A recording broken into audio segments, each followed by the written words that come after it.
So, I always get this all the time. My name gets destroyed, murdered, over and over again. So my name is Aisha Augie-Kuta. And I'm a Nigerian by blood, Nigerian because I have so many different bloods running through my veins. Not by choice, but because that's what I was born with. When I'm not going to talk to you today about photography or film, but it's going to be about me and building dreams. Like he said earlier, I got into photography from when I was a child. I was 7 years old when my father gave me a camera. And moving on in life, I had big dreams. My number one dream is to be a media mogul. My number two dream is probably to be the president of Nigeria. But there's no point for me to move into that first. But let's start with my dream as a media mogul. So I decided I wanted to study mass communication at the distinguished Ahmadu Bello University Zaria. Yes, I'm very, very proud. And this was my first major introduction into communication and understanding the way we connect and interconnect with each other. I decided, okay, I would really, really want to do media.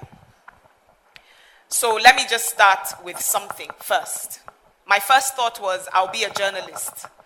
I interned at NTA, Nigeria Television Authority, for a while. I've worked with Silverbird Radio. I have done radio different times, from time to time. I've tried so many things. As a communicator, I even tried teaching. But everything I've done is connected still to that dream of becoming one day a media mogul. I will start with the dream of becoming a photographer. I'm not going into the boring details of how I got into it. But when I always said this is what I wanted to do, I had everybody tell me why I couldn't do it. Number one, that's a male-dominated job. You can't do it. Number two, you have to be jumping all around the place. When you get married, what would you do? When you have kids, what would you do? It kept coming at me over and over again. Nobody ever sat me to say, okay, you can do this. Even though it was a very small dream as far as I was concerned. So I would talk to my family about doing portraiture, about taking pictures of Michael Jackson, Mandela, and people like that. And they would always tell me, you must be crazy. I have one of them here in the audience, Rekia. She knows exactly what I've been through over the years. So one time in Lagos, I went to see Uncle Sonny. People know him as Sonny Rabo. He's also a media person. And I was talking to him about trying to get camera equipment and what to do moving forward. And he said to me, oh, my wife, Betty, has started a magazine. Do you guys know Genevieve magazine by any chance? So she had started Genevieve magazine. And he said, okay, why don't you talk to her and see what you can do to contribute? So I said, awesome. So I went with my sister. Auntie Betty, hi, this is what I want to do. I want to do photography. And I'm thinking then Michael Jackson was still alive. I said, I think I can get Michael Jackson on your cover. I thought she would laugh. My sister was behind me and she broke out laughing. And she said, you see, Auntie, these are the kind of crazy things that this girl talks about. Auntie Betty paused and looked at me. And she looked at my sister. And she said, is Michael Jackson not human? Keep quiet over there. That was the first time I'd ever experienced that. Someone is actually shutting someone else up for me. So I said, okay. I didn't know how to react. And my sister was like, Auntie Betty, are you seriously going to listen to this one? And she said, just keep quiet. And she turned to me and she said, Aisha, I have one thing to say to you. You need to get rid of all the dream abortionists in your life. I said, what? what is a dream abortionist? And she said, don't worry, I will explain. She said, your dreams are like a baby, right? You carry your child. You go through every possible reason why you would hate it. For a lot of women, they go through a lot. I've experienced it 3 times. And you go through hell in between, where you wonder, why am I doing this? You're always in the clinic. You're falling sick. You have hormonal issues. And then you're still going to have to go through pushing this child out of your body. And that is probably one of the hardest things anybody could do. But as women, we do it. And it's not a choice. She said that is exactly how you need to see your dream. It is not a choice. You have to wake up every day remembering that you need to give birth to that child. I wrote a piece about it in Why Naija, I think in 2010 or 2009 at the time. And I laughed at my sister. I said, you see, finally, somebody that understands me. And she said, no, she's probably just as crazy as you. And we left. But that one single statement from that one woman changed everything for me. I had everybody, and I still have it till today, people telling me why I cannot do what I do. People telling me why I shouldn't be doing what I do. But that one statement keeps me going every day. And that's the reason I still choose to have talks. And as God would have it, I don't know, do people believe in karma or like the universe, things come back to you, right? As God would have it, many, many years later, now we can start the photo. Yes, that's Auntie Betty Irabo. Please, everybody, clap for her.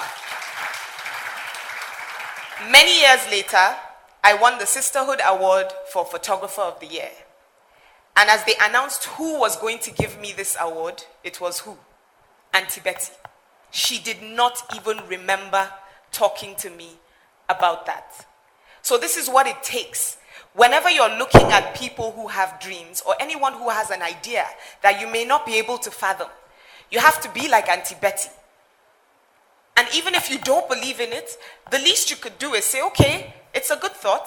Think about it, and give them reasons. Not, of course, we all have crazy ideas. But I mean, you should still be able to motivate someone even when things are not working for them. Because sometimes for younger people, that is their life. Everything they see, the reason they wake up in the morning, the reason they don't get into depression is because they have this dream.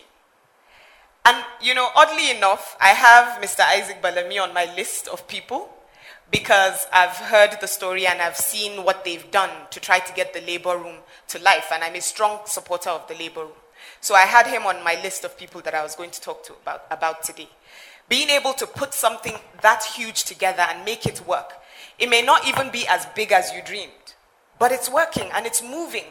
And it seemed like a very far-fetched idea, even when I was helping him to talk to other people, to tell them about this. I have other people, again, next photo, please. This is Naomi Lucas. I didn't know her from anywhere. Naomi called me a couple of years ago, and she said she has an idea. She has no money, but she really, really wants this to happen. And the idea was Africa's biggest book project. And when I asked her, what is this? She said, well, it's an audiobook. She said, how graduates don't really know what they want to do with their life? And we struggle every day thinking about how we're going to get to where we want to go. And Nigeria, we believe certificate. Once you have that certificate, Abi, my life is finished. If I graduate today, I'll work in Shell. I'll be running this company. I'll do this and do that. And then life hits you. And you're walking the streets trying to look for a job. So Naomi thought about the fact that we don't look at our skills, our talents, our life, the way we build and use the education that we have. So she decided the youth like to listen to celebrities. The youth like to listen to people who have achieved. And what's the best way to get people to listen or read a book? get people that they like, get people that they would love to listen to. So she got hundreds of people, Nigerians, Africans, and I was very proud to be one of the voiceovers in that book. So the kind of names, if you can look for it, Google is your friend. It's called Africa's Biggest Book Project. She ended up recording every chapter with different people and partnered with a telecommunications company, and even today you can download it to listen. As a young person, this book is amazing. And for her, she found a solution to bridge a gap between graduation and the different things you can do. Next picture, please. So, this is Simi Fajemi Rokun. I'm talking about dreams. Simi had a dream, and it was basically young people education. Right next to where she lived in Utako Jabi, in Abuja, there was an LEA primary school. And once, you know how everybody has a little idea and they're like, oh, let's go pick a couple of kids and empower them or support them, right? So Simi started a reading club because she realized a lot of the kids couldn't read. And it led to this. Next picture, please. This is a classroom in Abuja, in the LEA primary school. Can you please go back and forth to the next picture? Next one. This is what that class looked like. Do you see the difference? Can we go back again, please? Simi had a dream. And she didn't have the same thing. We don't have the money. We don't have the resources. But you can have the ideas. And you can have the dream. And all you need are a couple of people that can support you or at least partner with you to make these things happen. Everything in that classroom is made in Nigeria. Everything. Sourced right there in Abuja. But the difference is, how do you get kids to listen when they're in a class like that? And obviously, we're expected to have the government handle things like this. That's the expectation. But what we don't understand as citizens is you must also contribute. A lot of people, because their kids don't go to those primary schools, they don't have the time. They don't care. How many of you have visited a model primary school that's right next to your house? Hands up. I have 20 people. For those of you, awesome. Keep doing what you do. And sometimes all it takes is you walk into that class and they have someone that they can look at that inspires them to be. Because you can't aspire to what you don't know. Do you understand? You cannot. So even as we are, it's because I was able to have an open mind. And my father, my mother exposed me to different things. But not everybody has that choice. So even as an individual, what I can say is, when I say what next, what are you doing for yourself in the form of self-leadership? What can you do? A simple example I would say for me, I'm now working with the Kebbi state government. I'm doing what I can based on my portfolio. But outside that, thank you, my Kebbi. He's my Kebbi citizen. So apart from that, right, you have to look, what else can you do? So there are places that ministries that at the end of the day, they have so many things going on, but the people don't even know. And all it takes is for you to go scare one clerk one day and tell him, listen, we will get you out of this place if you don't do your job. They will get up and do their job. We need to monitor and we need to police. We need to advocate. It's a constant thing. So one simple example, there are always a lot of trainings. You will see women empowerment. They will come and teach them how to sew. And in one community, you take 500 women to teach them how to sew. And in that community, maybe 10 people sew Salah period or Christmas. That's it. So where's the market? Where's the money? So one thing I did, just that simple example, was to get these women that were trained to use fabric, uniform fabric, school fabric, to learn how to sew. So I ended up getting free uniforms for students. All I needed to invest in was the fabric. So things like that. If we can come up with different solutions, you should ask yourself, what next can I do right next to me? It doesn't have to be far away. Even if it's just one person that you're telling to be motivated, like Auntie Betty Irabo did for me, That is what is next. We need to be positive. We need to support. We need to always be there for the people who have dreams. Get rid of the dream abortionists in your life. Thank you. Am I?